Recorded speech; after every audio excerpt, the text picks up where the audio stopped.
I am doing an intro. What's up, guys? Don't do that. You're in it now. I am in it. Fucking idiot. I have a real camera again. Absolute flex. We're doing some shit on a car that shouldn't be modified. We love that. V6 Solara, we're putting an exhaust cutout in. But this is how to do it on kind of any car with no welding necessary. Let's fucking go.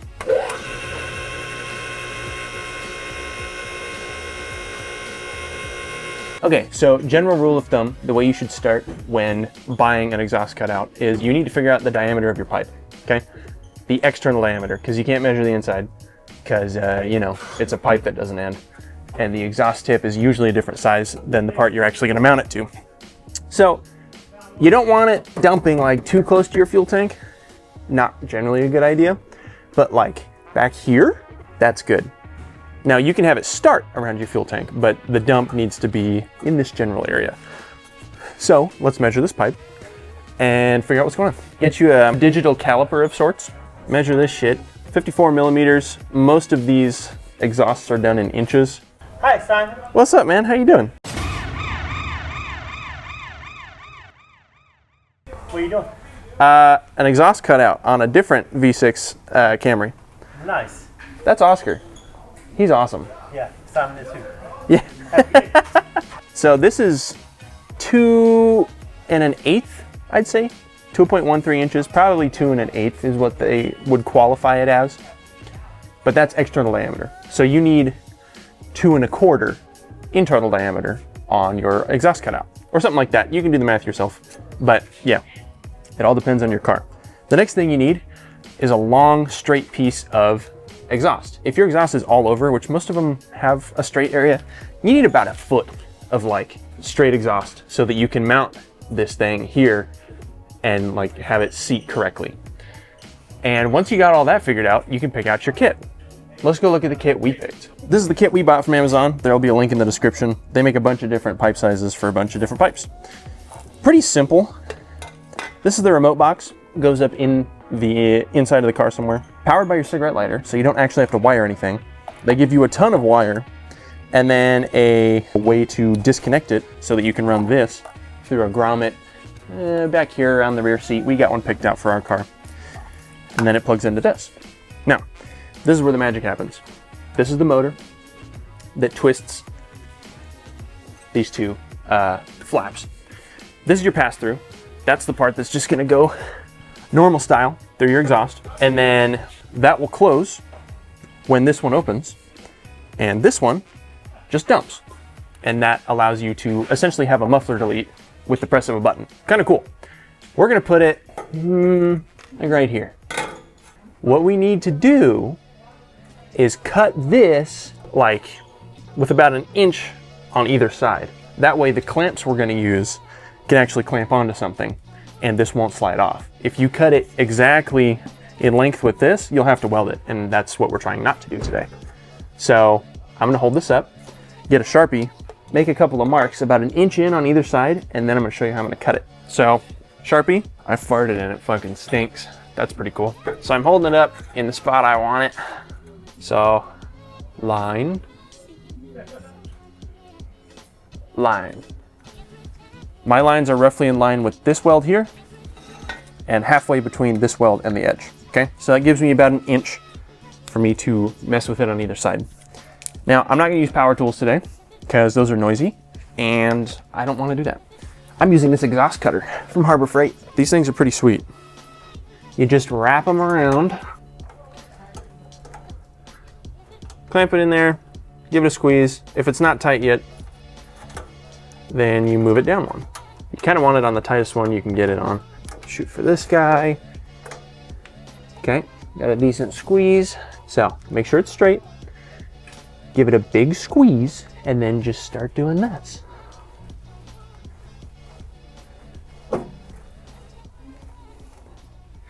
And you'll feel it start to cut through this sucker. You have to make sure you're squeezing real hard, otherwise it won't work. Getting this in here. There you go. Simple, no power tools. Don't touch that, it is very sharp. You don't have to squeeze that hard, because if you squeeze too hard, once you got this loose, it's not actually gonna move. Take it back now, y'all. 1 hop this time. 2 hops this time. Slide to the left. Okay. So now we got this sucker. And it slides right over. Look at that. That's awesome. And it's the right length. So now we kind of just got to figure out how we want it positioned. We have a strap in the way. Some cars will have that, some cars won't. This one does. So you will need a grinder of some sort because I got to get this completely flush after I cut it off. So here I go.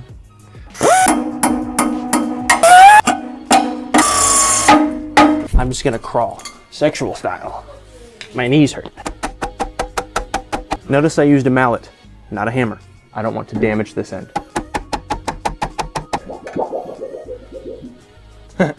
Those are my cheeks wobbling. That shit's wild. Oh my God, Simon's the best.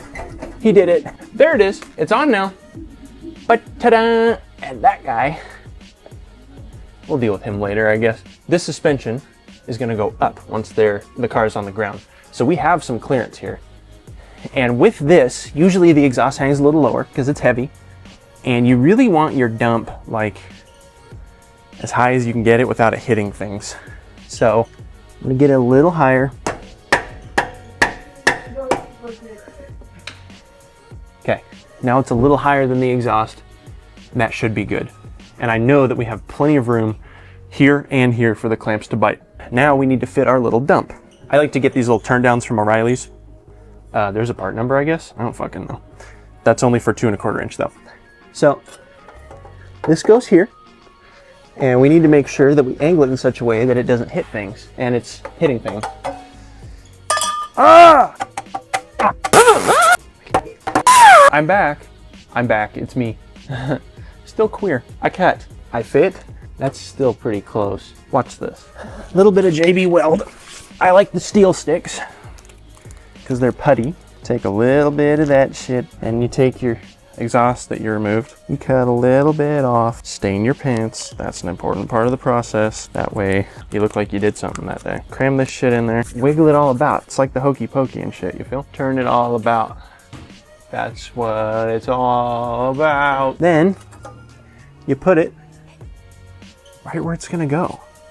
And then it'll adhere this to that so they can't rattle on each other.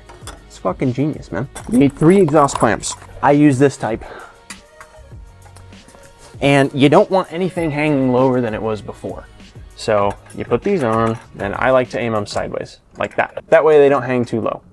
So you get one in there. You want it fairly close to the edge, but you need to be able to get your socket and or impact in there. Then our next one, same thing here, where the pipe goes out. And then your last one goes on your dump. This one we're gonna aim this way.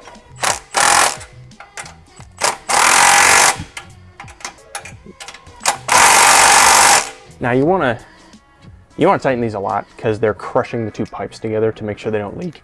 But you don't want to overdo it to the point that they break, because I have seen them break. Then you have to go buy a new clamp, and that's annoying. You also want to try and have the studs, the same amount of threads showing on each. It's not doing anything weird. Feels like one piece of pipe, which is what we're after. The not so fun part. This has to get plugged in to this. And that means you have to run this through the interior of the car. Now, most cars in this area, they will have 1 or 2 grommets for wires or some sort of lines to come through. Have a buddy up in there, find a grommet, usually under the seats or something like that. Have them poke a hole in it or something, run this through, and then you shine a flashlight up so they can see where it's at. They pass it down to you. You plug it into this, and then you zip tie this piece. Make sure you zip tie it to something that doesn't move. Like, if there's a sway bar in there, that's pretty good. That's not going to move. The suspension arms, those are going to move. Don't use those. You could also zip tie it through like a bolt hole or something on the fuel tank shield. That could work too. Just find something that doesn't move. An engine block meter is 54,000. For a Civic? Yeah. What a ripoff. Just buy a $9 grand more than base model. Just buy a 2002. He found a grommet. We did have to remove the actual back of the seat. There's a grommet there. So I'm gonna go shine a light at him under there and see if he can feed that sucker through to me. I'm gonna give him a Phillips screwdriver to poke a hole in the grommet, hopefully big enough to fit this wire through. He's gonna do that. I'm gonna get on the creeper. Oh man, where was that grommet? There he is. Hello. What the hell's that noise? You gonna drop some shit on me? Oh, look at that. It's a girl. So I'm gonna take this. We're gonna have it run down there. We're gonna zip tie it a couple spots to the sway bar. Gonna run it kind of just along the top of the sway bar. Okay, we got this wire running along here, going up into the hole. Matthew's now gonna run it through the interior. I just work here. In some sort of professional manner. And then he's gonna put the back of the seat in, and then he's gonna put the butt of the seat in. We're not really gonna show you how we run this because it's just, you know, your application.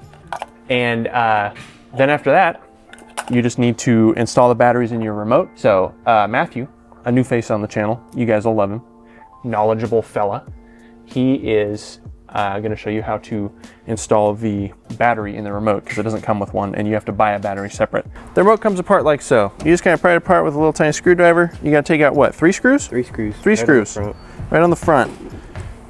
That's the front, I guess. Or you screw it from the back and it goes through and hits the front. I prefer screwing it from the back. What type of battery is that? An A27. You can get them at O'Reilly. Yeah, O'Reilly's got them. There's that one. Ground side. There it is. Okay, okay. And then this goes right there. Mm-hmm. Just like that. Yep. And then these buttons go like this. Oh, sweet. Yes. And then this, believe it or not, goes over the buttons. And then you gotta kind of hold it. And then The screws.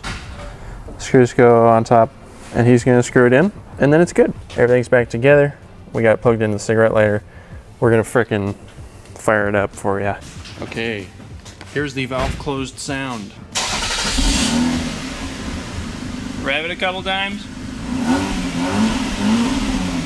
Lame. All right, open it.